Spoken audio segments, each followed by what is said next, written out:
साम्राज्य न्यूज, सामान्यांचा असामान्य आवाज।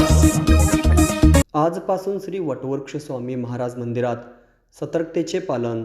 कोरोनाचा प्रादुर्भाव पुन्हा एकदा बळवण्याची शक्यता आहे अशी चिन्हे दिसत असतानाच आज शासन निर्देशानुसार कोरोनाच्या JN1 या नव्या व्हेरियंटचा उत्पात झाला असल्याचे निष्पन्न झाले।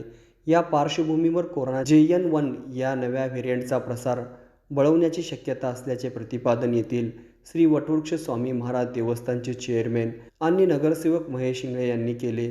या निमित्ताने आज येथील श्री वटवृक्ष स्वामी महाराज मंदिरात मंदिर समितीचे अध्यक्ष महेश इंगळे आणि अक्कलकोट नॉर्थ पोलीस ठाण्याचे पोलीस निरीक्षक जितेंद्र कोळी यांनी सतर्कता बाळगण्याच्या उद्देशाने शासन निर्णयास अनुसरून मंदिरात स्वामीच्या दर्शनाकरता येणाऱ्या भाविकांना तात्काळ मास्कचे वाटप केले। या प्रसंगी मंदिर समितीचे सचिव आत्माराम घाटगे, विश्वस्त महेश गोगी, गिरीश पवार, ऋषिकेश लोणारी, श्रीशैल गवंडी, श्रीकांत मलवे आदीसह भाविक भक्त उपस्थित होते।